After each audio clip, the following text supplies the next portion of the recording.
kick this off. Welcome everyone to the Koochiching County Board of Commissioners meeting for Tuesday, February 14th, 2023. Would you help me open with the pledge, please? I pledge allegiance to the flag of the United States of America and to the republic for which it stands, one nation, under God, indivisible, with liberty and justice for all. Thanks, everybody. First item, I'd like to acknowledge with sorrow the passing of Commissioner Wayne Skoy. He's a great commissioner, a great representative for his district and the county, and just keep his family in your thoughts. With that, the first item of business is to approve the proposed agenda with additions and or deletions. We have no additions or deletions, so we are good with what you got.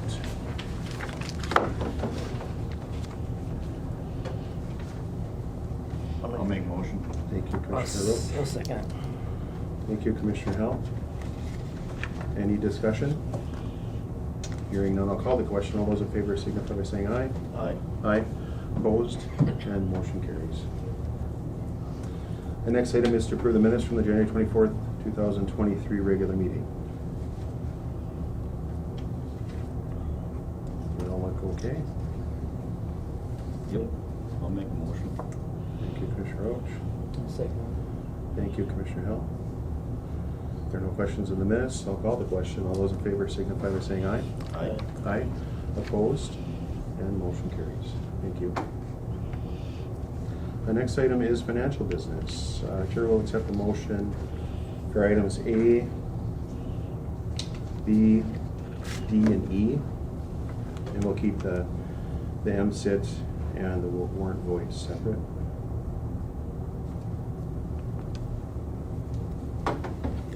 Keep what one separate? Item C, the MCIT annual insurance claim, and the warrant voice separate. So we'd be approving A, B, D, and E. I'll make a motion. Thank you, Commissioner Hill. I'll second it. Thank you, Commissioner Roach. Any questions on the payments? Hearing none, I'll call the question. All those in favor signify by saying aye. Aye. Aye. Opposed? And motion carries. Next up would be ratify the MCIT annual insurance claim. That's a normal annual? This is a normal annual thing that we do. And one thing to note is the audit list that you have in front of you for the NCIT claim also includes the KDA claim, which is their annual insurance. That's payable, and that is $1,443. So what you are actually approving now is $306,221. And that's for the county's annual payment of workman's comp and general liability. Thank you. I'll make a motion. Thank you, Commissioner Hill. I'll second it. Thank you, Commissioner Roach. Any discussion? Hearing none, I'll call the question. All those in favor signify by saying aye. Aye. Aye. Opposed? And motion carries. Thank you. The next item is to approve warrant voids. And there's just one, I think. There's 2 voids. Two voids. 44.25, 64. One is $44.25, and the other one is for $64. Okay. The first one was a lost warrant, which was issued by the sheriff, and the second one was issued by the treasurer's office, in the amount of $64, and it was the incorrect vendor. I'll make a motion. Thank you, Commissioner Hill. I'll second it. Thank you, Commissioner Roach. Any discussion? Hearing none. Thank you, Betsy. Hearing none, I'll call the question. All those in favor signify by saying aye. Aye. Aye. Opposed? And motion carries. Thank you. The next up is human resource business, is to approve the employment promotion of E911 correction officer from part-time to full-time. Excuse me. Yes. Did we have an individual motion for the NCIT claim? Did I miss that? I know with We the did. first motion, we had A, B, D, and E. Yes. We had Commissioner Hell and motion and Commissioner Roach seconded For the NCIT plan? for the MCIT plan, yes. Excuse me. Thank you.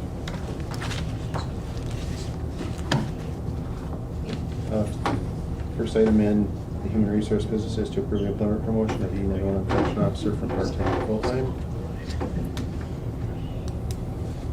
And that is Samuel Victor. I'll make that motion. Thank you, Commissioner Roach. I'll second. Thank you, Commissioner Hill. Any discussion? Hearing none, I'll call the question. All those in favor signify by saying aye. Aye. Aye. Opposed? And motion carries. Thank you.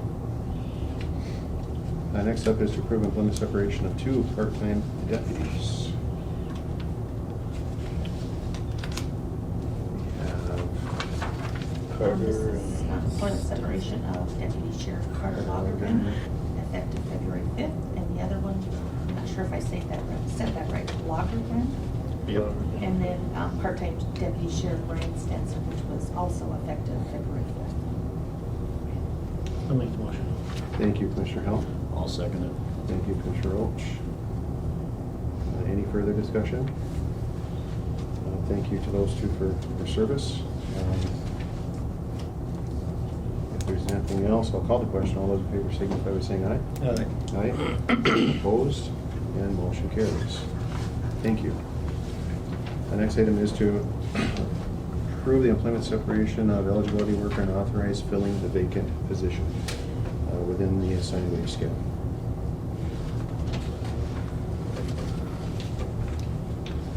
I'll make the motion. Thank you, Commissioner Hill. I'll second it. Thank you, Commissioner Roach. Any discussion? Hearing none, I call the question. All those in favor signify by saying aye. Aye. Aye. Opposed?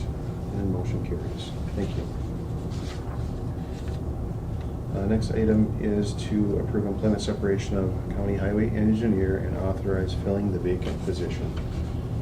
And that would be that gentleman right over there, Dave. No, he said he's gonna stick around for a Yeah. couple more years. Right. And this is his second go-around at trying to be retired, so I know we really appreciate what you bring and what you brought to the table, and for doing what you did when you did it. And then, of course, I don't know that we would have anticipated all the issues that we had during your time here, but I really appreciate you being here and filling that spot. I would like to thank the county for giving me the opportunity to come in. So, it's time to go tap trees. It certainly is. Well, thank It's you, getting Dave. close to that right now. Yeah. I'll make the motion. Thank you, Commissioner Hill. And I will second. Thank you, Commissioner Roach. And thank you, Dave. Thanks, Dave. Thank you, Dave. If there's no further discussion, I will call the question. All those in favor signify by saying aye. Aye.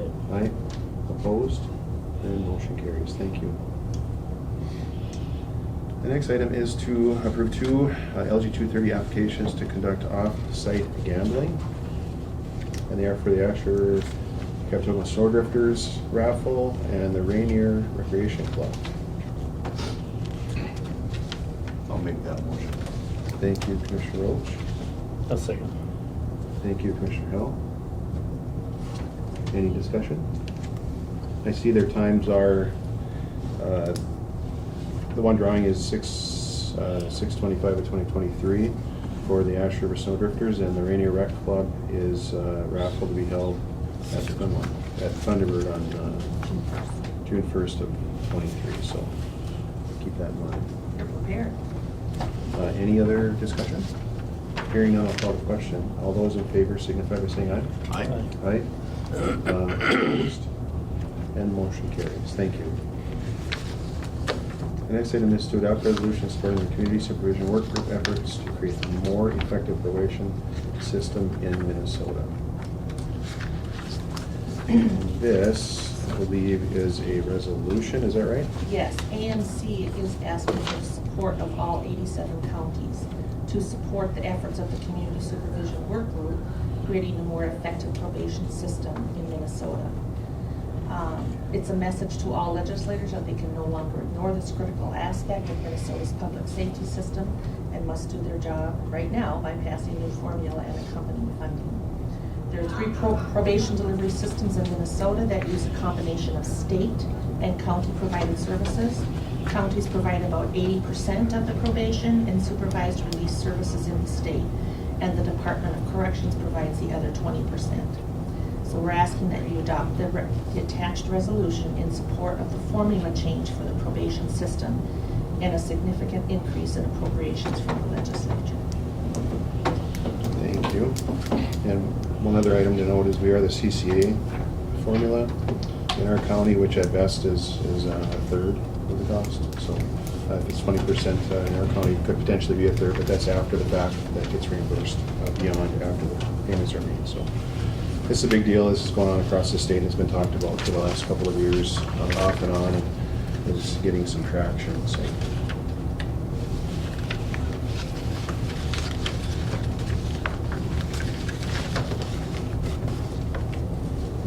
Motion for that? Yes, sir. I'll make a motion. Thank you, Commissioner Hill. And I will second it. Thank you, Commissioner Roach. Any discussion? Hearing none, I will call the question. All those in favor signify by saying aye. Aye. Aye. Opposed? And motion carries. Thank you. Next item is to accept Lake of the Woods Memorandum of Understanding for housing inmates in a new jail facility.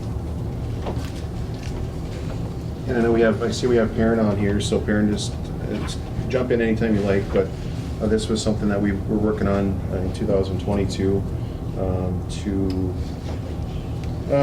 I guess, assist and offer to help. Lake of the Woods, as well as Koochiching, has limited funding and population decline overall, and they are in need of a facility to house some of the longer term inmates that they may have, as well as we're kind of in the midst of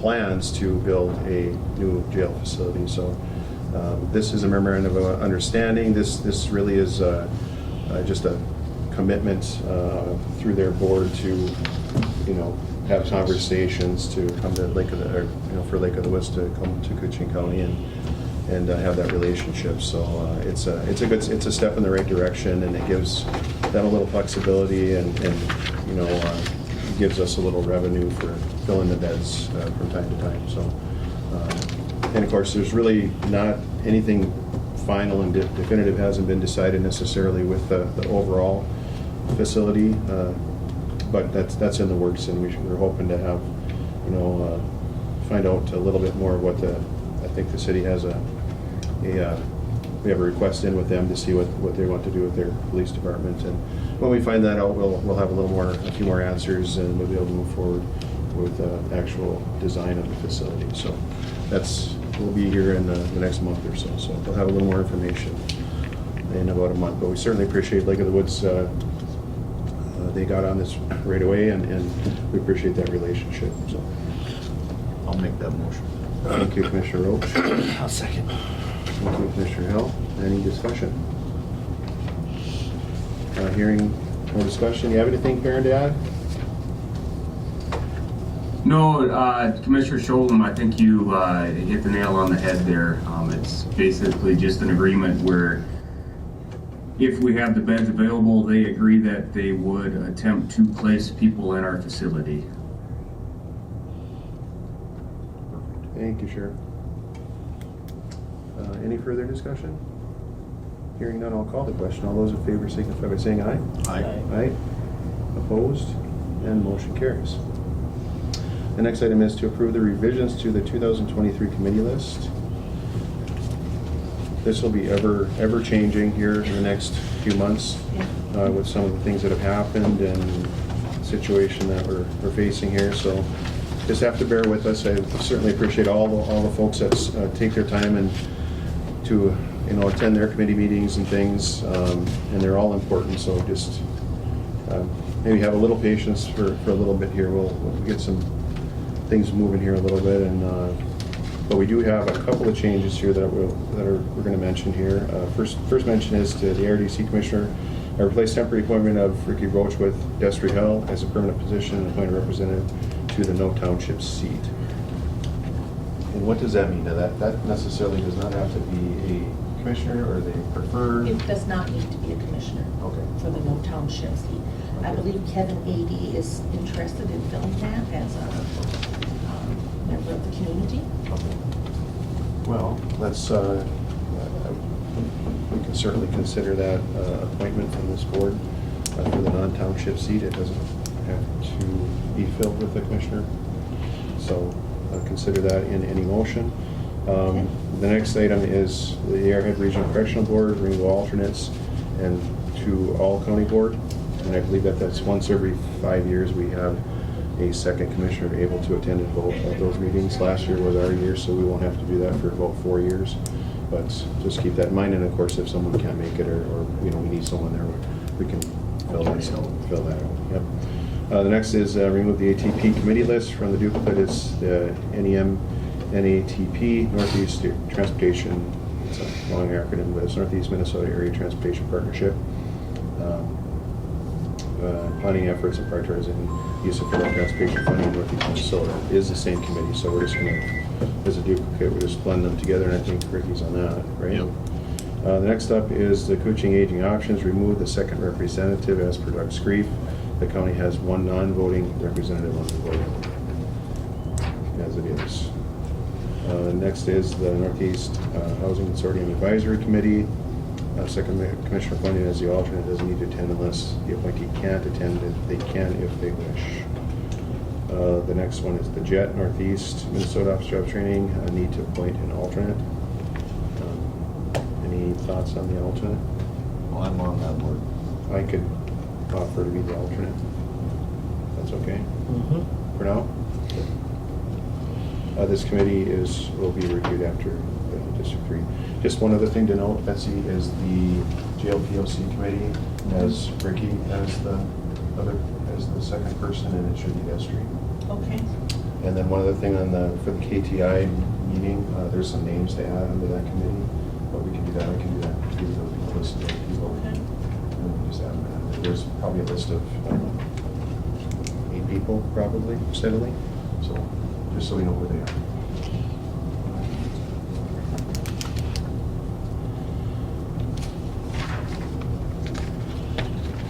So Chair would accept a motion for item 1 as the appoint the No Township seat with Destry Hell as a permanent for the RDC, and the No Township seat to former Commissioner Kevin Ady.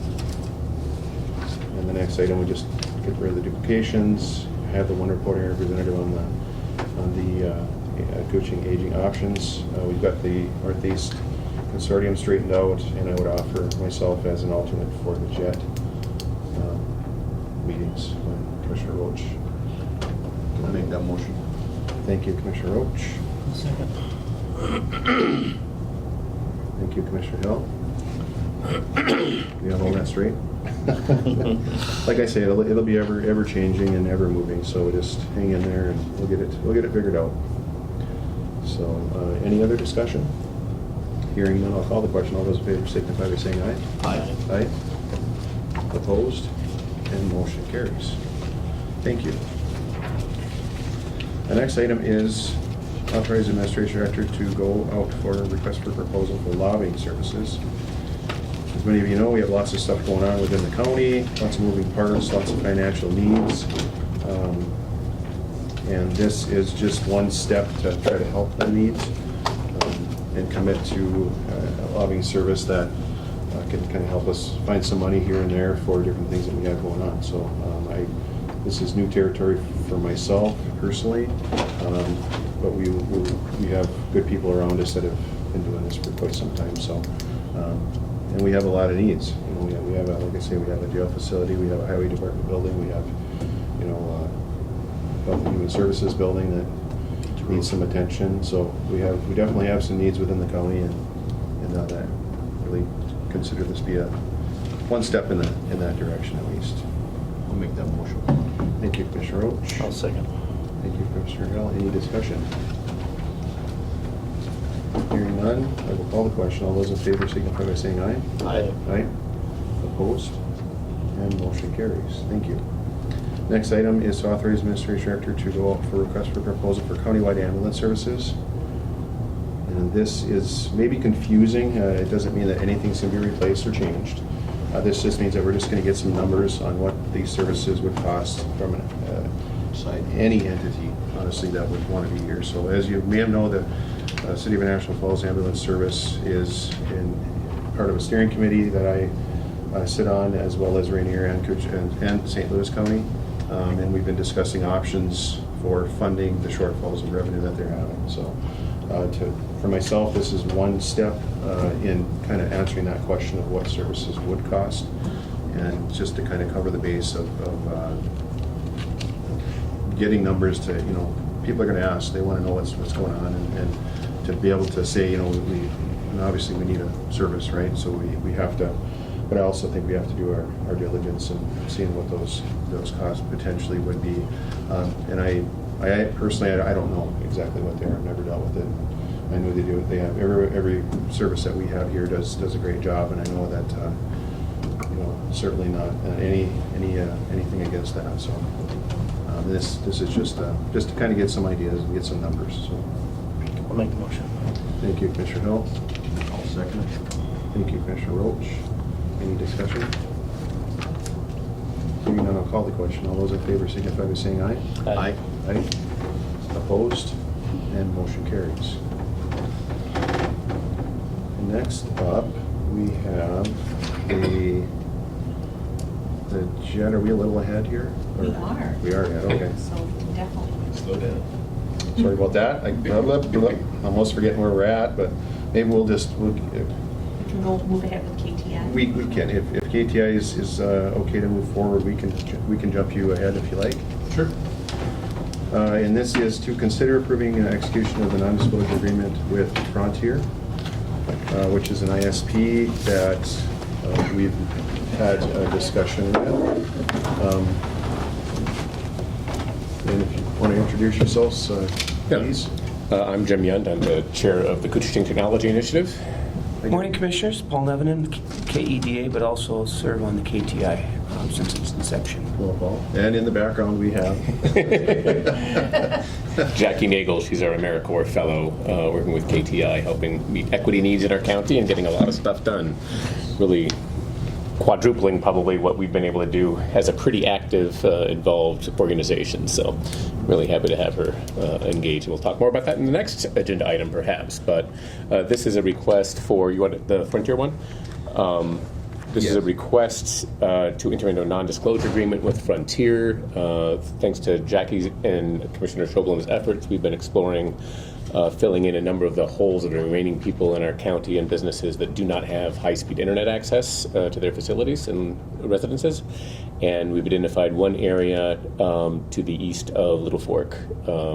Well, I'm sure I'm not supposed to disclose that yet, but in any case, an area where Frontier is interested in possibly expanding. Commissioner Schoblum and Jackie Nagel took the lead in that. I've been involved on the edges of that, and this is a necessary non-disclosure agreement before being able to move along. It has been reviewed and approved by the county's lawyer, so we would like you to vote to approve the non-disclosure agreement. Yeah, just adding to that, Jackie and I had met with representatives from Frontier, and this is kind of the first step in kind of sharing information and kind of, going back and forth on. Obviously, that's not going to be for everyone necessarily, and obviously we're a public entity, so this is hence the reason for the non-disclosure and having the attorney take a look at it. So we're all in compliance with what we need to do, and we can certainly have conversations with them and kind of move forward with some of this stuff. So, but that's I guess the short answer. The contractual long answer is about 12 pages. So. Okay.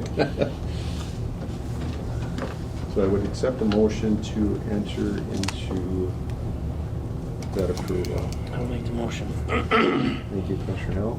I'll second it. Thank you, Commissioner Roach. Any discussion? Hearing none, I'll call the question. All those in favor signify by saying aye. Aye. Opposed? And motion carries. Thank you. The next item is from KTI is to consider approving an application for Koochiching County as a host site for the 2023 Lead for America ACC program year. And that's what Jackie Nagel is doing now as a lead fellow for Lead for America, AmeriCorps, and kind of direction, within the KTI group, specifically Jim Young, and herself, obviously, to reaching out to the community and getting these areas figured out and getting more community involvement with we have technology deficiency in certain areas. So, and I know Jim can speak to it, probably 100%. Jackie can speak to it, and it just moving forward. What this is here is to put in an application for another year of fellowship through AmeriCorps, and there is no financial commitment at this time. At this time, correct. At this time, Yeah. And we have to be, a fellow has to be found for our area.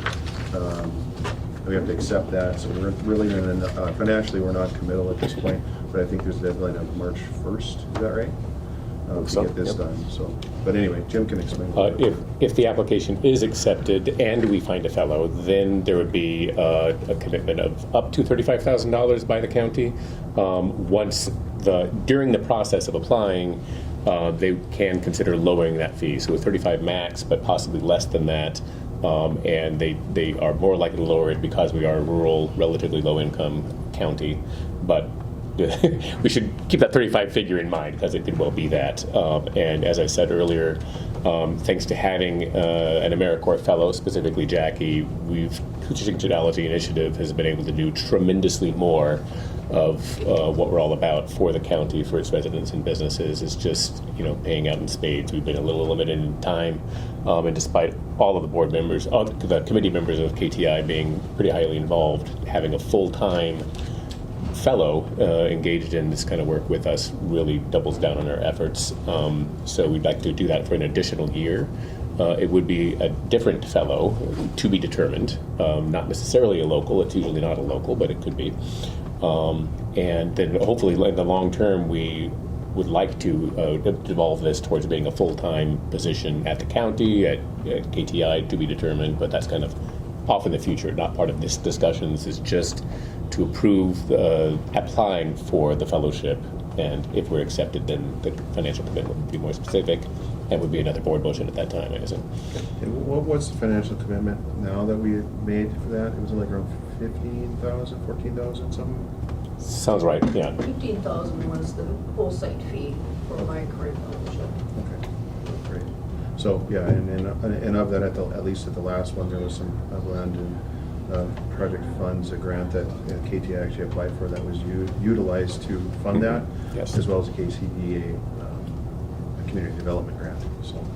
It might be possible to tap into other sources of funding towards whatever the financial commitment is, as opposed to only coming out of the county budget, but to be determined. And then one question, when do the applications get approved? Or when do they I guess I'm not sure of the timeline. What kind of timeline are we looking at from submittal to approval? I don't remember for sure that the new fellowship would start in August, but you're talking about the process for approving. Yeah, just the timeline of a month and a half, roughly, is what I have in mind, but. Once the application to be a host site is submitted, then I'll enter into conversations, or the county could, to try and negotiate that host site fee down. There is, I can give you like a 99.9% guarantee we will be accepted. They are very engaged, and they currently in this year have 50 ACC fellows. They want to double that number. Well, All I heard was guarantee, so that sounds good. If I could add, choose to apply. Yes. Mr. Chair, the county has made incredible strides since KTI has been involved in expanding broadband throughout the county. And that's due in large part to a volunteer group, but really Jackie's position now with her being able to bring data and relationships to all the providers, it's really made a difference because a lot of these grants are competitive. And we've found that once you develop a relationship, you've had some success with these vendors, and then present another application with survey data, with mapping, do a lot of the work on their behalf. And you, Mr. Chair, you've been involved. You can see the difference that makes. So having a point person like Jackie that speaks the language, understands process, it's really paid off throughout the county, and it just, I think it's a good investment going forward. Absolutely. Yeah, there have been some great successes in the past, honestly, so very exciting stuff, and brought broadband to many homes and miles of fiber on the ground. And a lot of it due to the person over there and Jim and Paul, long before this was even a recognized committee necessarily. The groundwork was laid out probably, 8-9 years ago, and identified as a need for our county. So this is the results of that early on commitment. So certainly appreciate the continued efforts and commitment. So anything to add to that? Not in the interest of time, no. Sounds okay. Motion on that. Thank you, Commissioner Roach. I'll second. Thank you, Commissioner Hill. Any discussion? Hearing no discussion, I will call the question. All those in favor signify by saying aye. Aye. Aye. Opposed? And motion carries. Thank you. Next item is to consider approval of the Highway 332 and County Road 155 proposed broadband project. This is another project that has gotten some recent attention because of the potential of a logistics company kind of working with KEDA and the City of National Falls for some property on the multimodal area on County Road 155. And I think they have everything else there except broadband. I think that there's water, sewer, power. I think there may even be natural gas. I think this is the last. On that one corner of the track area. Yeah, it's just kind of, well, not only from there, where is it from, where does it start again? The From project would start just north of the Van Linn Road and go all the way north on 332, cross over and continue north on County Road 155 to Highway 11 East. Yeah, I got Midco at my house. It starts at the point where service ends. So it must start right up by Manco's, right at the corner. Just a little bit south of them. Yep. They were the ones that started the conversation of why is there no broadband out here? Gotcha. The 12 businesses along that corridor, we've got letters of support from 3 of those, as well as KEDA, and it's another extension of the existing network, but again, this would be through the broadband grant state program. So. Okay. And let's just make sure I get to the right one here. Sorry about that. So we have some different scenarios. Could you go over the scenarios of funding for funding? I'd like to mention too, just a little bit forward thinking is the U.S. Customs and Border Protection is planning to build a building all in there as well. The entrance is going to be east of the existing entrance.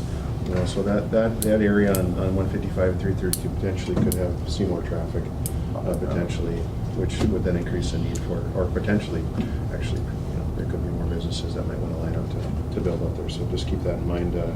I know that's probably six years down the road, but and you have something kind of right now that's ready to go in the multimodal area? Yes, and all the utilities are there except broadband, and as in economic development, broadband is just as important as water and sewer to anybody that's going to be running it. Coming in. Oh, you see, I'm trying to sell it. I think it's a good project. I think we do.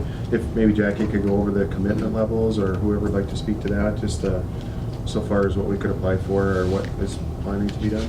Sure. So when we started out, I first met with Paul Bunyan to see what they had to offer. They came up with a ballpark figure, but did not seem interested at all in doing a partnership with the county. They just wanted the county to fund it. So then I reached out to Midco, the other provider in the area, If you look at the third page in that packet, the second page is the map of the area to help you better understand where it's at. But on the third page is the funding scenarios that I came up with. On the far left, you'll see the original proposal from Midco was that they would cover 30% and the county would fund 70%. And then I started working out new scenarios to try and reduce that financial impact and include the city of International Falls in that, since half of the parcels are actually city parcels, and it includes their economic development area. When I met with the city council, just to give them, fill them in on my fellowship and then present this as a preliminary, by the way, this might be coming back to you.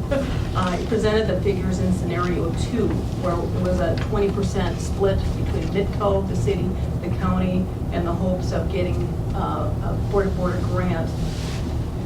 I chose the 40% grant level because I run through the scoring for the grant application process.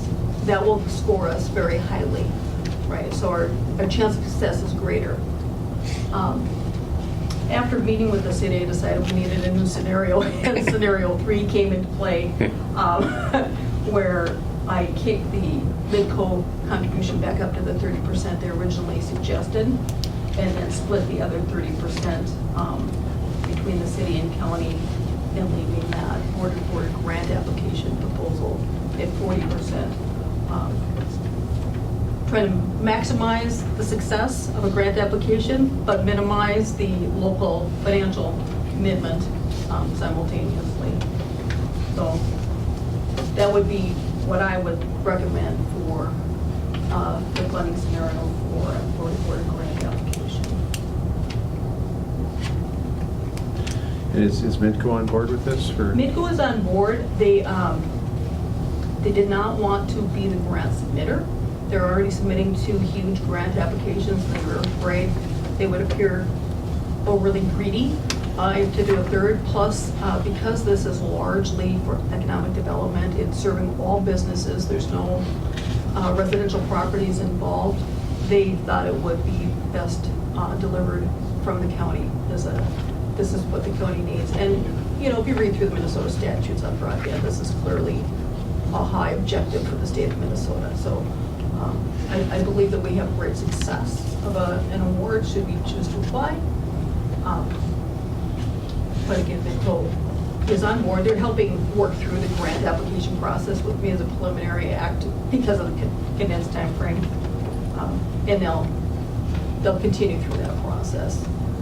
Included in your packet is not only the resolution that's required, but the initial draft of part 1 of the application. And we're still wordsmithing some of that. So, but I provided just to give you a feel for what that application looks like.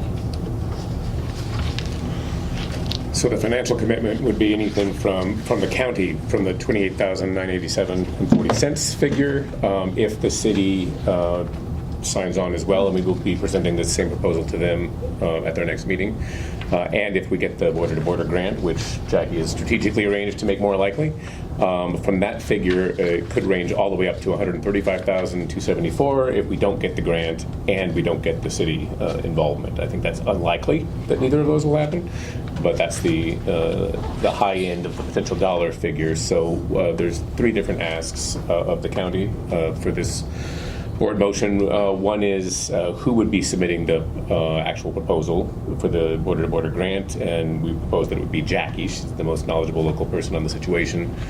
How much the county is willing to commit to, and then actually signing the paperwork appropriately.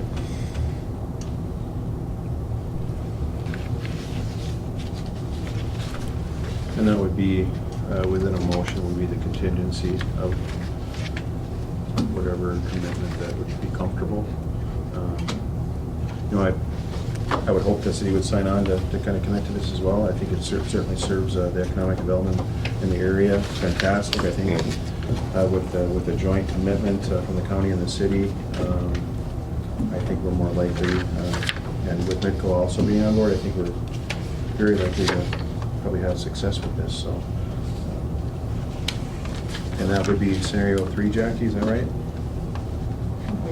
Yes. With the grant application, the grant application would be completed with scenario 3. And that's, again, that's assuming city participation. This is really more or less critical if the goals of that as an economic development area are to be achieved. This really is an essential linchpin to it. It's also another example of the great position that we are in now with having Midco expanding east past Jackfish Bay and Paul Bunyan having done that big block around 332 and other areas. We are now at the stage of filling in the little pieces and gaps, and this is one of those pieces and gaps that's very important to the economic future of our community.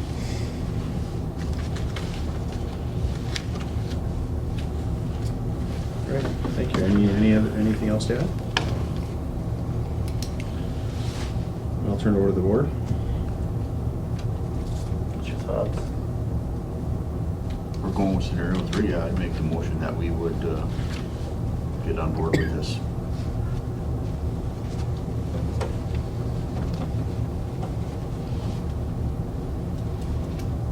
Get a motion, Mr. Yes, Commissioner Roach? I'll make a motion. Okay, thank you, Commissioner Roach. I'll second. Second, Commissioner Hale.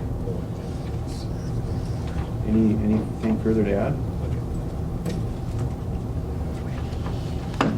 If the city doesn't go, are we gonna be committed to the other part of that then? Well, I assume the motion would include the committing to that dollar value implicitly under scenario 3. That 28,000 for now. Right.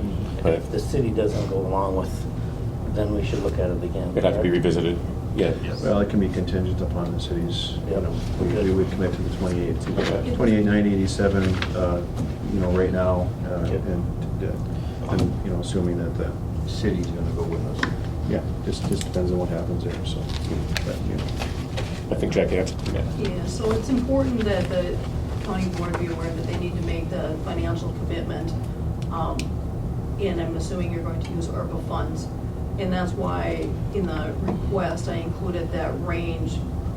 So if the contingents, spell out your contingencies, so it sounds like you're approving the grant application and a funding level of the 28,000.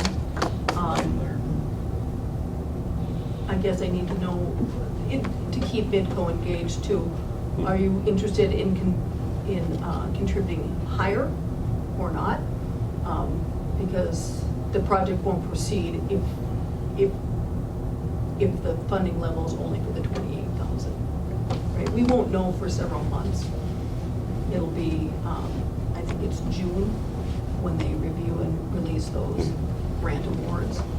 So we won't know until at least June if we're getting a grant. We won't know until the 21st if the city is going to assist in funding it. So, and the application is due March 1st. So I'm just trying to get all the ducks in a row.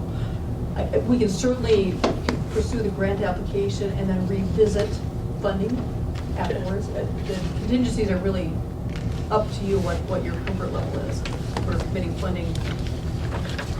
And Jackie, am I correct? This would under all scenarios, this would all be ARPA funding? Well, that's up to the county board, Okay. but I'm assuming that's the Would be the normal way? pot of money you'd go after since there's no funds allocated for broadband projects otherwise. we could, there's a couple opportunities there through the KDA, through the ARPA, and perhaps contingency. But I guess that's the comfort level. Personally, I'm comfortable with, I certainly want to see some commitment from the city, I guess. Yep. And I would be comfortable with the contingency as is, but it could be revisited if there is no commitment. And up to that level of maybe 57,974, which would then take the city out of the equation. But I think for this motion here, we could continue to keep it at the 28,987 and then revisit it if we absolutely need to. So, Yep. if that's okay with, does that sound appropriate? Absolutely, I just Okay. wanted to make sure we're clear about how much money you're committing to right now. Yep. I mean, if the grant application, if the broadband grant of 77,000, then you're on the hook for 153, something around 135, 274. So then that's a whole other discussion. That's a whole other discussion on that, yes. So, all right, we'll keep that as it is, as discussed, under scenario 3. And then we have first and second, Commissioner Rochelle. Is there any further discussion? Anything to add? Actually, I do have a question. Yes. So is this also contingent upon receiving the grant? Yes. We won't know about the grant though, will we? Until Right. June?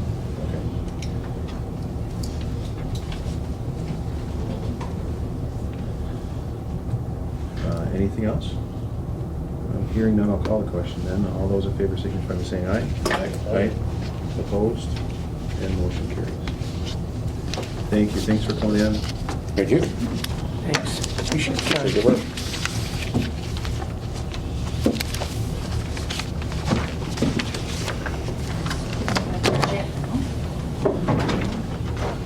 Move. Is it our turn? It is your turn. Thanks for hanging in Penny, do you there. want me to move? You come on up. I'm sitting in the chair. You don't want to offer you? Good morning. Good morning. How are you doing? Good. It's been a hot minute since I've been here, and like everybody has changed faces, right? So I'm Alyssa Hackenmuller, Commissioner Schoblum, back from our Bland and Leadership Program. That was a long time ago. Is now. I know, right? Time flies. And so I'm with JET. I'm a career counselor and program lead with JET, Jobs Empowerment and Training. You may have heard of us. We recently rebranded, thankfully, from the Northeast Minnesota Office of Job Training to JET, and that rebranding was fabulous because I don't have to say that as much anymore. And this is my partner in crime, and I'll let you introduce yourself. So I'm Jeremiah Olson. I work with AEOA. I am the program manager for that. I am actually based out of Grand Rapids, but I do cover 7 counties. We will have a new counselor starting up here next week. So He's stuck with me until then. yeah, Sorry. stuck with you like Yeah, the entire for time. sure. That's fine. Again, we kind of offer the same services that JET does. We do have 2 different services, which is our senior program service that gets people that are 55 and over back into the workforce. While they're back in that workforce and we're training them, we actually pay them a wage up to 20 hours a week. The other program that we do offer is our MFRP program, which is a Minnesota Family Resilience Program. And that's an income eligible program, and it's basically for people that have gone through divorce, recently separated, death in the family, something like that, and have been dependent on that other person's income. Again, during all these services, we help them overcome their barriers to finding employment. Along those lines, we can do OJTs with local companies. We just did one with Green Tech Manufacturing, where we paid half the wages for that person to get their training. So that's some of our services. There's more to it, but I just wanted to put it in a nutshell. Yeah, for sure. So just to give you a little background, if you're not as familiar with Career Force, the system of Career Force Indeed and JET and AUA. JET and AUA are employment agencies that are partners within the Career Force system. Career Force is the one-stop shop that it's Deed's response to the federal legislation that states must have a one-stop Career Force or career system where communities, all of these employment services that are legislated by federal and state policies are available to your community members, okay? And so people are like, are you a state employee? No, we are employed by... Yeah, we're a nonprofit. Yeah, you're a nonprofit. JET is the WDA for Northeast Minnesota, so whoever will be elected to the local elected official board, do we know that? Well, hello, Commissioner Roach. You'll be dealing with my director, Marie Domiano, and supervisor, Randy Bach, and so it's so weird, we're not a nonprofit, we're a sector of local government or something. It's very strange. But so common misconception, we don't work for the state. And anywhere you go in Minnesota within the Career Force umbrella or the Career Force system, you're going to find employment agencies just like us, but with different names. Just it's different in every community and every part of every different region that you go to. Okay, so we're here because lots has changed. COVID really, people say this every day, changed the world we live in, and that is especially true for Career Force Services.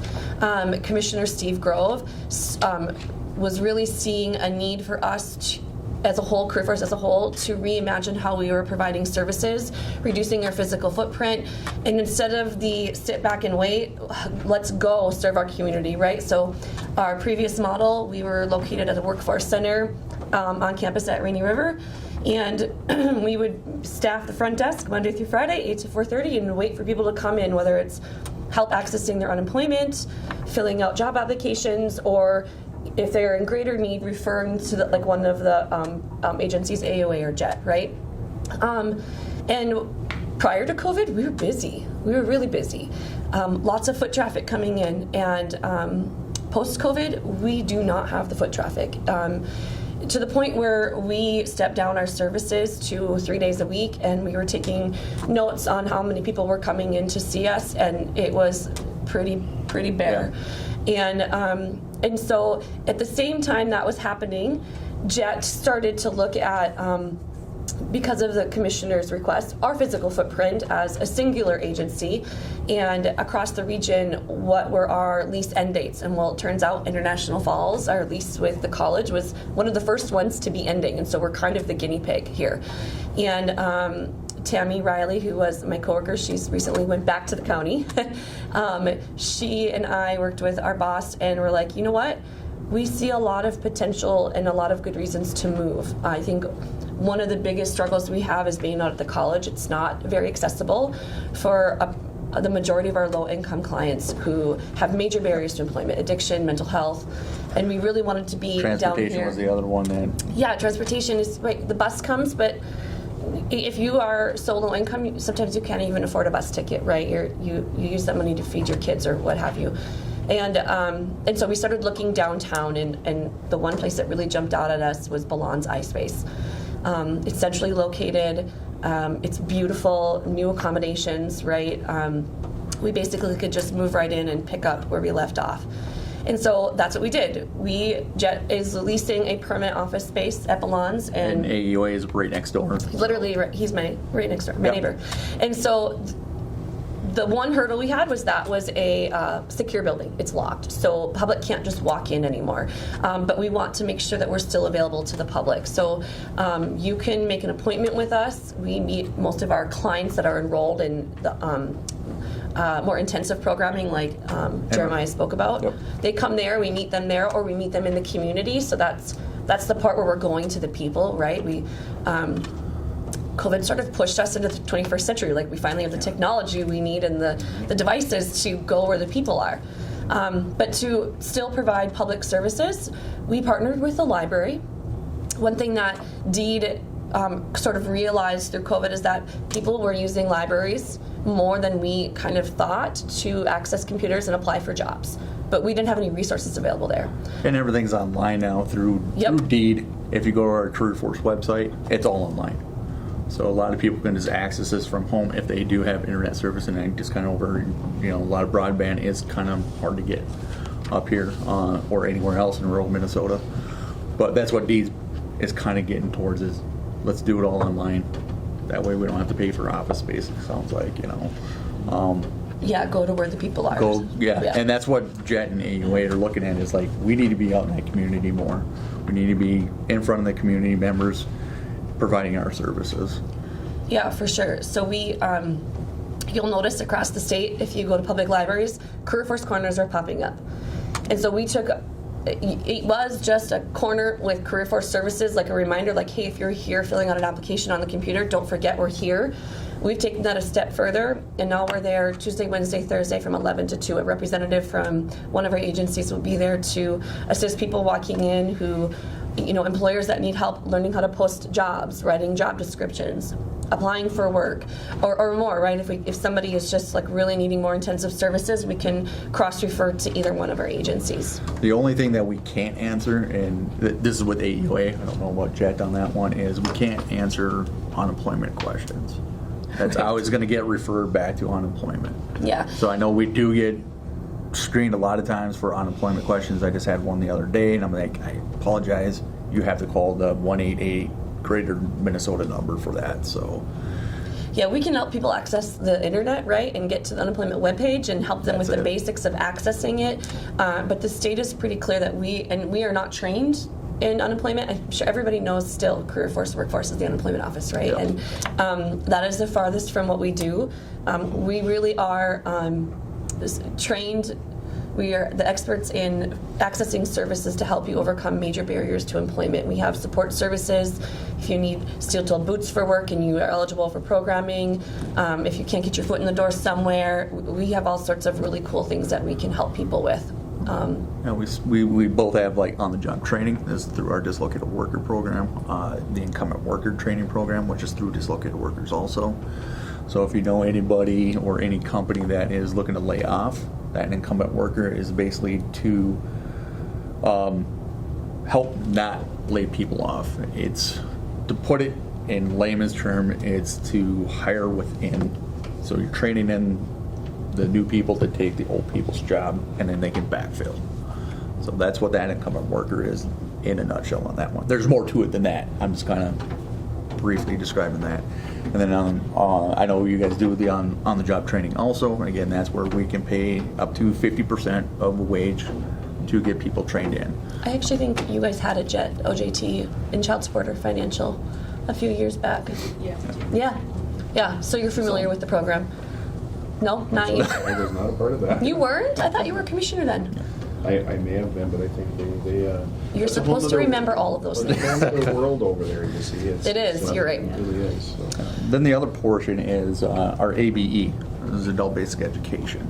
We're still offering all those services. And with Adult Basic Education, we provide digital literacy, GED training, resume building, resume workshops, how to interview. What else? There was something else in the GED prep? Did you say that? I did, didn't I? I don't know. GED prep. I just blacked out. I believe I said that, so GED prep too. So we still offer all those services too. But that's Jamie Schobel. Is that a relative of yours? Yeah, I'm like that's small kind of town like right just now. saw the last name on my I know. head. Is it? It is. Yeah. It is. Good old You throw more Cooch County, right? So, You're a little confused. yeah, so there is a lot of services that JET and AEOA both provide that are exactly the same. Some of them, like JET does federal side, AEOA does state side. The only difference, again, with the state side, we can kind of reword some stuff, not really rewording, but we have an easier way to get people into the state programs versus the federal. Federal's a little bit more strict than what the state is. Yeah. That's the biggest difference, I think. I mean, Yeah, it's a big difference. Also, I feel like you have more support service dollars Yeah. than we do. One other big difference is JET does the youth programming, so youth and young adults. We do 14 to 24. We're in all 4 schools in the county. I meet individually with students. I'm in, like right now, I'm spending a lot of time in the ALC every other Tuesday. And in the 10th grade class, they're struggling. Those are the kids that were in, 6th and 7th grade during COVID, and they're really struggling right now. And so Mrs. Hammers invited me into her 10th grade English class, and every other Friday we just do some fun career stuff and trying to find a spark and get them motivated, you know? Yeah, we're still the best kept secret. Career Force Workforce is rebranded to Career Force. We've rebranded. You've got new marketing materials, and nobody knows what we do. we've been in the community for 57 years. Yep. Seven counties wide, 57 years, and you go out in the community and you ask, hey, do you know anything about AEOA or JET? Nope. Oh wait, you guys do the transit. Well, that's part of the stuff that we do. Yeah. But then again, we have transit. We have the senior delivery for Meals on Wheels. The employment and training side, the youth services. We got youth build, we got housing, we got weatherization, and a couple other things in there too. So we are huge, but nobody knows anything about us. I know. Unless you need services, Yeah. nobody knows. Yeah. And then we both work with, our MFIP program and DWP program through the financial accounting workers. And in that case, just gets split up between both of our agencies. So. Yep. I really like the idea you're in on the Main Street area again too. I know. That's where we were before. We were Friends Against Abuse, and now we're back, but we're just next door. Yeah, well, I think that's a great move. Another thing too that we've discussed on different boards throughout is libraries. Yeah. How do you, what are libraries, and the new definition of a library is what? And what is that? You know, and that's what libraries themselves are struggling with. What is that? Right. And, you know, I think that's a perfect fit too, because it's an informational, educational hub of the Yep. community, and it fits right into the, you know, library. It does get used more than a person thinks. A lot Right. of folks go there and do a lot of online stuff, do a lot of searching and things like that, right from the computers they have in libraries. So it's a perfect spot to be. I Yeah, think. we're excited. It's been a slow roll. Yeah. We also have had some major staffing changes. I'm currently in iFalls. And I'm up here twice a month right now until You're- our new counselor starts. We have a current opening, a part-time career counselor position, really good pay, so spread the word. That's posted on Minnesota Works right now. And like Jeremiah was saying, that careerforcemn.com is the website that's still fairly new. Tons of great resources on there, and that's I blame that for why we don't have foot traffic, because you can access online live webinars and workshops on resume writing, interview prep, all of the things, or you can, if you can't make the live time, they're all recorded, and so you can watch it in the comfort of your own home, like laying in bed at night, right? And it's really accessible and a great resource. And another portion of that too is it's trying to find felon-friendly places too, and we do work with that, and it's a huge barrier to employment. And within that Career Force website, there is a program called the New Leaf Program. It used to be in person. It is no longer in person, but it is like, I believe it's like a 20 to 30-minute video. They watch it, and then there's information after that to get hold of Gloria Mitchell, who does some of it. And then she helps people navigate on what to write on your resume, how to interview when you do get an interview, how to answer those questions for felon-friendly places. And I brought it along Hugh with me too, as an example of how the program works, because Hugh was part of our program.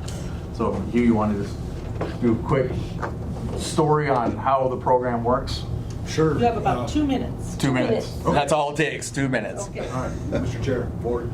I don't know, I retired as the County Veteran Service Officer out of Itasca County. I got bored. I got to be working. That's kind of who I am. I'm also a person in recovery from alcoholism, and I went through a 2-week training program to become a certified peer recovery specialist. The cost of the training itself was a little bit more than I could handle out of pocket. I showed up in AEOA, and as a veteran, they were able to cover that cost for me. So that's, what, 3 years ago now? 3 years ago. Somehow I ended up back here doing casework. I really, my thing is working with clients as a CVSO down in Itasca County. I don't know, I raised quite a bit of hell down there for 5 years. If you plug my name in, there's still some funny stuff out there about me. But yeah, we do client-based work. I would add that a lot of what we do, I find myself working with clients who are at the edge of homelessness. And so those barriers that we bump up against keep people off the streets, and that's where I see my big score at my job now. So that would be my 2 cents worth. Thanks, Jake. You're welcome. So basically, he used our program. We paid for his training, and he did have a counseling job. Now he's back as a full-time employment counselor. So Great. Thank you for your services. Great. That's a great story. that's why I brought him with, to just give a quick example of how that program works. That's a good story. Awesome. Very cool. If you ever have any questions before you go to an LAO meeting, give me a call. I believe I got your number in my phone. Okay, good. I'll give you the 411. And I believe Alyssa gave you guys all the information. Or maybe the 911, I don't know. Okay. Yeah, absolutely. That's great. Well, Yeah, you should have information in your packet. We have radio ads going on right now about it. I was just on the radio this morning talking about the move. I think a press release went out in the paper. well, there's lots of good stuff happening. Yeah, and honestly, if, any businesses or like North Home, Little Fork, Big Falls, and I've spoken with their leaders as well.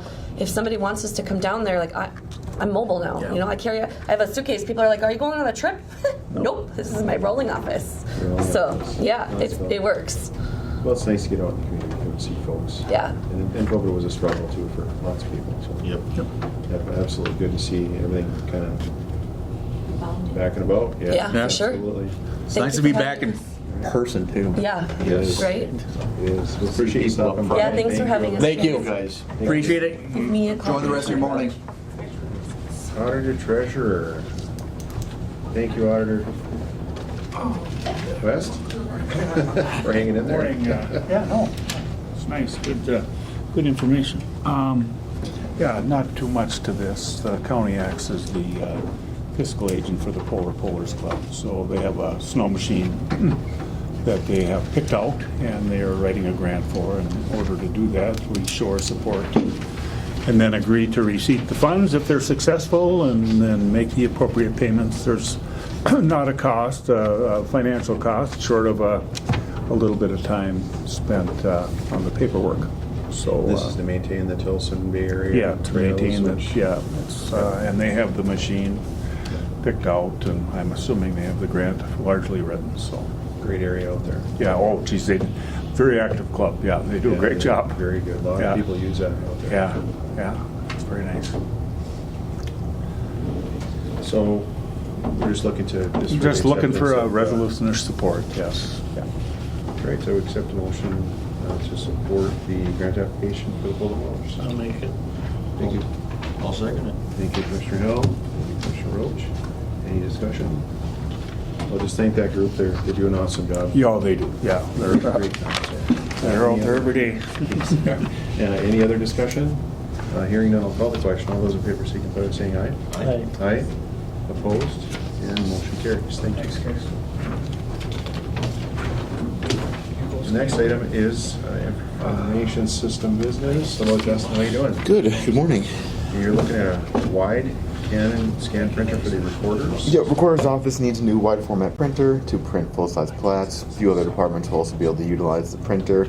The one we have currently has been repaired a few times, but any future issues might cause it to be completely down.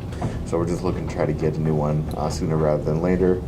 Got a few different quotes, one from Loeffler, one from Standard Dynamics. The one from Loeffler came back a bit cheaper, so that's probably the one we want to go with.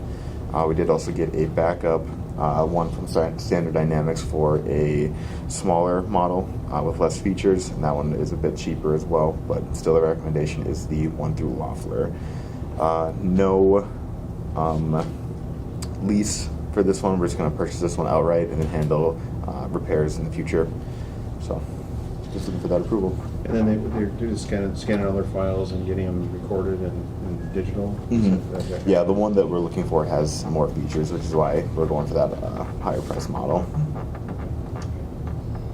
Absolutely. This is a budgeted item, I see? Correct. Yeah, it's going to come out of the Recorder's Technology Fund. Okay, excellent. Well, sounds like a good purchase. I know that very important office there, so. All right, accept the motion. I'll make a motion. Thank you, Commissioner Hill. I'll second it. Thank you, Commissioner Roach. Any discussion? Thank you for the update. Hearing no other discussion, I will call the question. All those in favor signify by saying aye. Aye. Aye. Opposed, and motion carries. Thank you. All right. Thank you, Justin. Yeah, that's really all I had. Dusty, if you want to stop by afterwards to grab your laptop, we can do that. Okay. All right, sounds good. Thank you.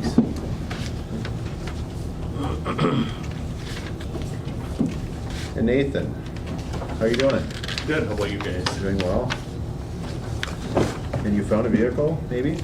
Yeah, it sounds a little more promising than what it has been in the past. So we try to, in our fleet of pickups, we try to replace one a year. We did not replace one. We took delivery of one last year, but we ordered it the year prior, so kind of skipped a year. And of course, like everything, the cost has went up tremendously. I think this net deal here is just about double of what the last one was that we purchased. So it's crazy. So, but it is we do have the money budgeted in our budget, so we're recommending.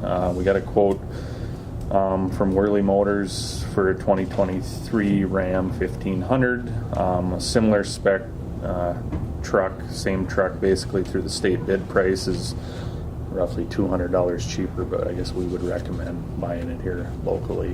What they're telling me is, hopefully 4 months from time of commitment to delivery. So I'm not going to hold my breath on that though. So that is the other thing, is we would recommend trading in a truck on that. And the way that it works obviously is we get to continue to use that truck until our new one shows up. So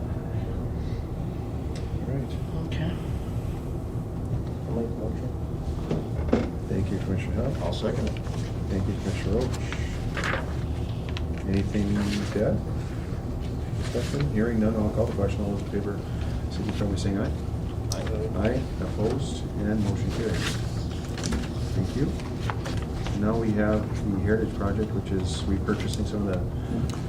Yeah, so if you remember back in November, there were some representatives from the DNR that came to the board, and they just kind of gave an overview of what the Heritage Project is. And what it is basically is the former potlatch lands across the state. They were purchased primarily by the Conservation Fund. The Conservation Fund kind of let it be known that they wanted to turn those lands back over, get them back in the hands of either the state, counties, or tribal entities. A lot of what was in Cooch County, the Net Lake Band ended up purchasing, but there's roughly 3,000 to 4,000 acres outside of the reservation boundaries in the mostly in the southern part of the county. There is a little bit out in the Sigmeyers area that the Conservation Fund still owns.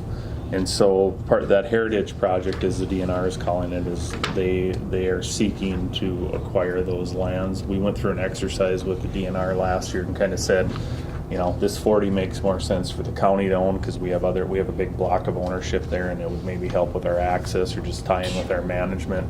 So we kind of went through that that exercise, and we've identified, there's like 280 acres that I would classify as highly desirable for us to acquire, and there's another 280 that the state, they probably lends itself more to us, but I mean, so it's kind of split. 280 that's highly a high priority, and another 280 that we're kind of like we could live without them too, but so the majority of what's left in the county, the state would look to acquire. So this letter of support is something that the DNR is asking for, so that when they go to seek funding, which will most likely be through the Lessard Sam's Outdoor Heritage Council, that they know that the council knows that counties are kind of on board with this initiative. And one thing we did add to the DNR's letter is that we are requesting to be included in that financial ask. So because there's no sense for us to have our own project and go to the Lessard Sam's Council to ask for funding. So, and I've talked to Mark Johnson, who's the director of the Lessard Sam's Council, and he said these collaborative projects, he would prefer to see this type of collaboration than two separate asks. So that State and counties will go together for overall. Yeah, and I think there's some counties that are looking at different funding mechanisms than what we are. There's some counties that, like Itasca, for example, when they gave up that some of their land for that SR Steel project down there, they have a land acquisition fund essentially that money went into that they would use for that. But I think there are other counties that are gonna look to hopefully team up with the DNR on this. So. That sounds great. That'd be great to have those back under the management. Yeah, I mean, the ones that we are kind of thrown in that bucket of highly desirable. I mean, we went through 7-8 years ago. We went through a prescriptive easement process. We have some major county forestry roads that cross these properties that we claimed a prescriptive easement on, and that was kind of a whole situation in and of itself. But these would solidify some blocks of management for us and make management down the road a lot easier and more efficient. So it's less property line you have to run when you're cutting timber and so on and so forth. So yeah, it sounds like a great program. Mm-hmm. Really good idea. So I would consider motion for the letter of support. I'll make that motion. Thank you, Commissioner Hill. I'll second. Thank you, Commissioner Hill. Anything to add even on it? Nope, that's about it. I'll grab your signature on this after. Hearing no other discussion for that, I will call the question. All those in favor, signify by saying aye. Aye. Aye. Opposed, and motion carries. Thank you. Thanks. And next up is to approve the repurchase of tax forfeited property. Yep, so we have two repurchases on the agenda today. They're both basically, they were the same former owner. They're two separate parcels, so therefore we got to do two separate motions for it. So So these parcels are both kind of in the Ray North Road area.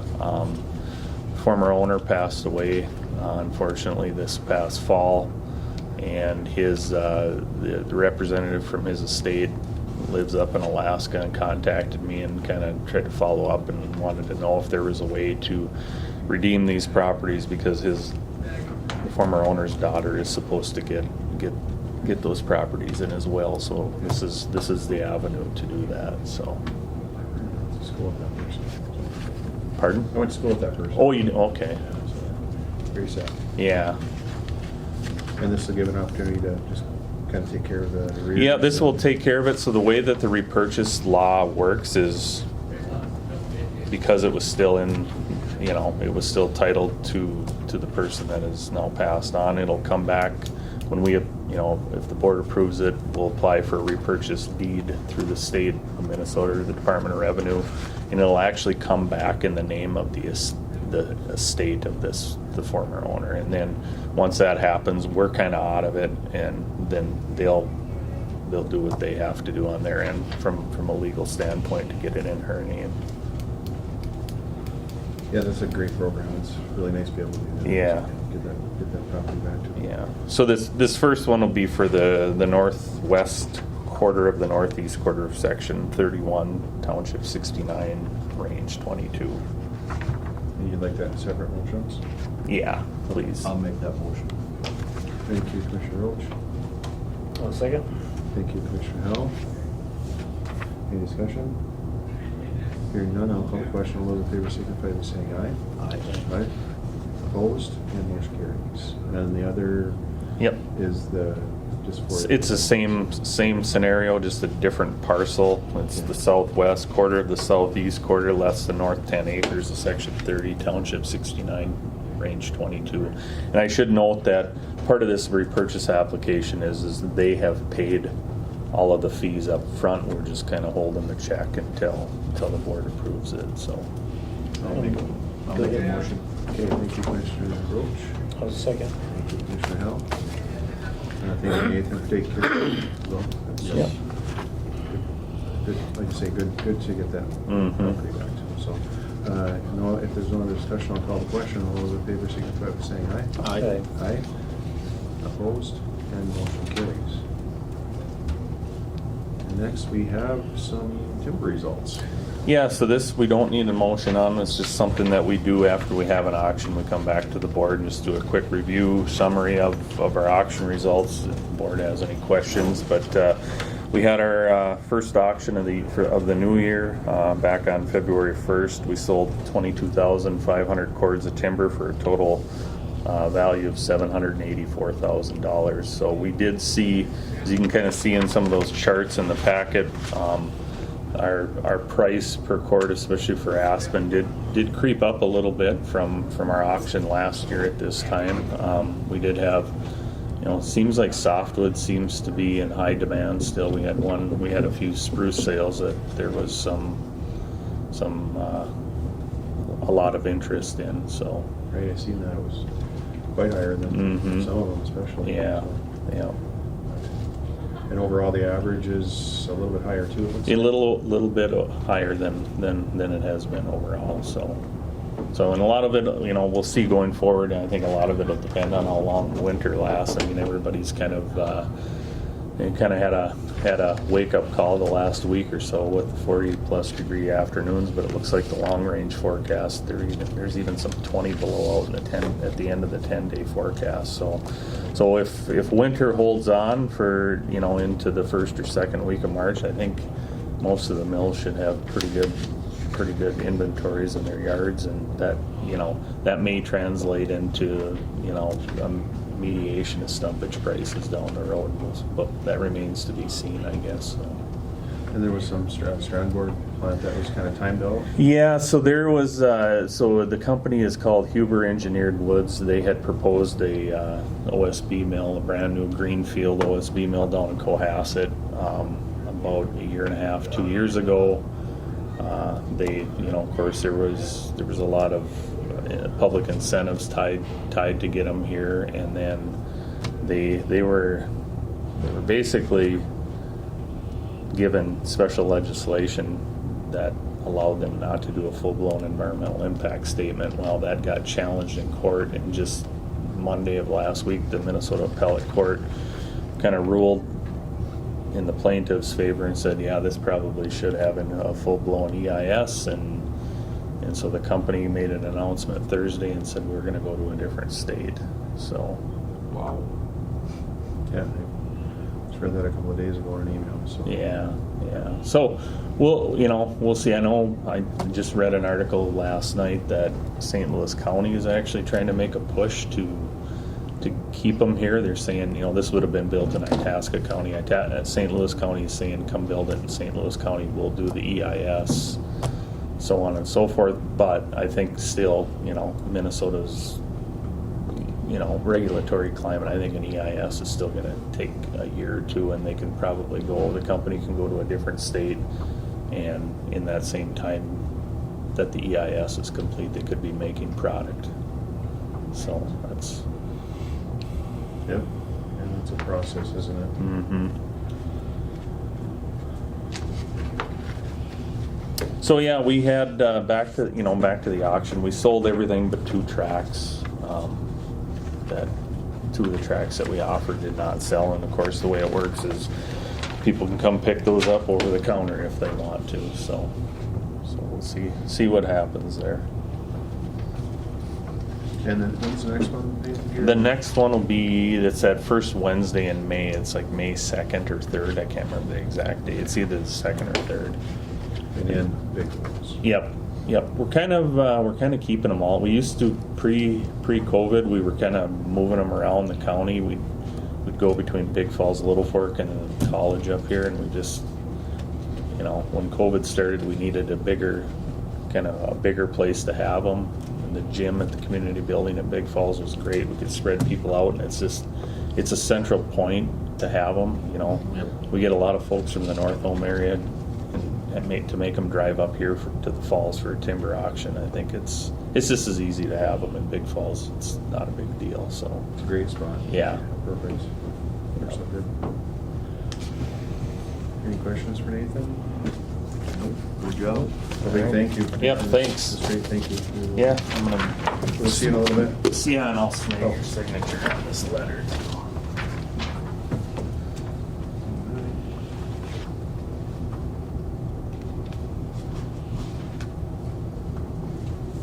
Thank you. Thank you. All right, next up is Highway. And they were looking to solicit quotes for a bunch of stuff. Morning. Good morning, Travis. Morning. So yeah, this is just to get the board's permission to solicit quotes for some equipment. We're looking at up to 3 half-ton trucks, a pressure washer / culvert steamer. I shouldn't really call it a culvert steamer, but we use it for those purposes. A diagnostic scanner tool, and then a Trimble TSC7 controller. So a little background behind that. We all know the supply chain issue with the trucks. We had board approval last year to go out for quotes for, I think it was 1 half-ton truck and 2 3/4-ton trucks at that time. We couldn't even get quotes. Nobody was honoring state bid or anything, and there just wasn't the supply there. So we're revisiting that. The pressure washer, we have one up in International Falls here. It's about 25 years old. We'd like to retire that down to Silverdale. Silverdale currently doesn't have anything to work on culverts when they freeze up, and they don't have a pressure washer to clean equipment down there either. The diagnostic scanner tool, we actually do not have a diagnostic scanner tool in the county. Is that right? For our heavy equipment or our tandems. In the past, we went to either a service provider or the city of International Falls and borrowed theirs. It's probably not really good business, I guess. So we'd like to get a quote on that.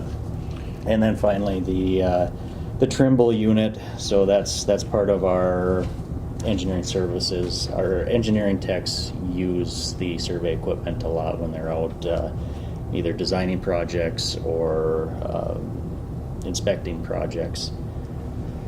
One of our controllers, Verizon, will no longer support the 3G service that it utilizes, so we have to upgrade, unfortunately. So yeah, those are the 4 things that we'd like to solicit quotes on. We updated the one Trimble unit, was it last year or the year before? It was last year. Yeah. It's unfortunate. It's like everything else. I mean, you gotta get upgraded. Yeah, they turned the 3G It's off obsolete. on the old flip phones. So 4 years ago, we got this unit that's obsolete now. We paid close to $10,000 for it. And I think it was $160 they'll give us on a trade-in now. It's unbelievable. So, yeah. Yes. So the scanner that you want to get, is that like a Snap-on, or are you guys picking something? We'll get a quote from Snap-on. I know Chad would prefer the Bosch unit. Yes.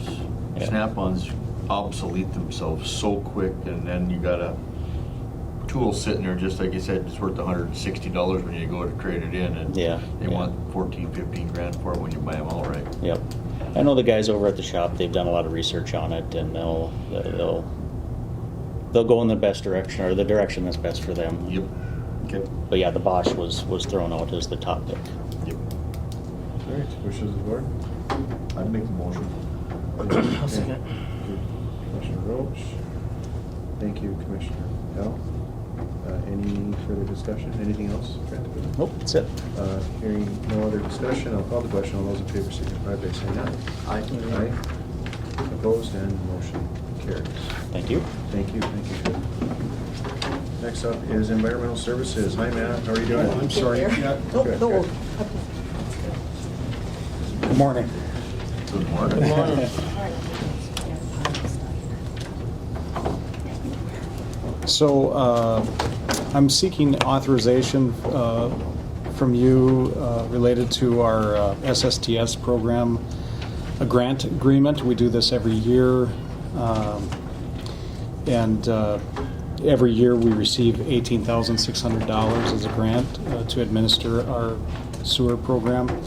And then in addition, we have applied for and were successful in obtaining a $33,418,000 grant for replacement of failing systems for those people that qualify to be low-income qualifications. In 2021, we received $40,000, and we were able to invest that in a couple systems in the county for qualified applicants. And so this would be the same. This $33,418 we'd administer it the same way. And I provided information about the contracts they sign and what's required of the applicants. So yeah, I would recommend that we move forward with entering into the agreement and obtaining the funding to help us. And that is an annual. Well, the low income, it's dependent on funding. So if the state offers it, then we apply, and those counties. It depends on the number of counties throughout the state that put in applications, how much money would be available for each county. And so in 2021, we were able to get the maximum, which was $40,000. But in this round, they must have had more applicants than, and so they had to decrease the amount that was available. Part of it is also if you don't invest it, in replacement of systems, then they're less apt to provide you funding for, in future years. So you have to get the money out there and get those systems replaced as part of that. And as far as the 18.6, we receive that every year as a grant because we need to administer those rules related to sewer compliance. So. And you have the parameters of the eligibility as well for people if they ask? Yep. So as far as the low-income grants that are available, yes, there's eligibility information that we provide them, and then of course the contract that's required of them. So, and then as far as the 18.6, it's administering our sewer ordinance basically. So, which is based on the state rules for compliant sewer systems. Any questions for Matt? I would accept the motion to move into that grant program. Thank you, Commissioner Hill. I'll second it. Thank you, Commissioner Roach. Any further discussion? Anything else? No. Hearing no other discussion, I'll call the question. All those in favor signify by saying aye. Aye. Opposed? And motion carries. Thank you. Thank you. Thank you, Matt. Thanks. The next up is the public comment period. And yes, I know we have an election on April 11th to fill the former 3rd District in Terry Mere. What about the one, unfortunately, that has to be filled now for District 5 in Wayne-Scully? Can that be held at the same time, or are there parameters that must be met? the timeline is too tight to get it in on the April. There could be a May perhaps, but that actually timeline doesn't work either. It's just too close together, and it just doesn't. The timelines are too difficult to make. You'd have to get the advertisements out, I think, this week in order to get, or last week to get it in May. So it's going to be. We're going to be discussing that timeline here on the 28th, and I believe it's probably going to be sometime towards the end of summer, August-ish timeline, I believe. The state puts out actual months that you can hold a special election, and you can't do it in June or July. So, and we've already passed the deadline for May because you have to be like 90 days, you have to be able to file 90-some days prior to the special election. You have to open up filing for 13 days, and we've already passed that deadline. So it's now, the election will most likely be held in August. Okay, thank you. But we'll have more information at the 28th when we get everything nailed down and figured out what the timeline dates are. Because I know the people in the community, well, myself included, don't always understand that there are governmental issues and when you can have elections and how you set them. Because they've been a long time now with one seat empty, and now we've got 2 seats empty. Yeah. And it'll be good to get them both filled. Yeah, Will be, yes. agreed. Absolutely agree. Yeah, it's there's a lot of committees, like I say, that both Commissioner Skoye and at the time Commissioner Murray too,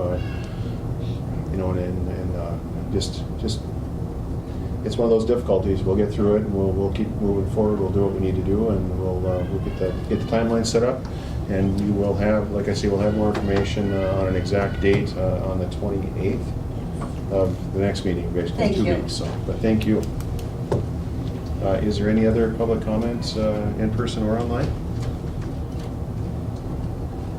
Hearing no public comment, I will accept a motion to adjourn. Make the motion. Thank you, Commissioner Hill. I will second.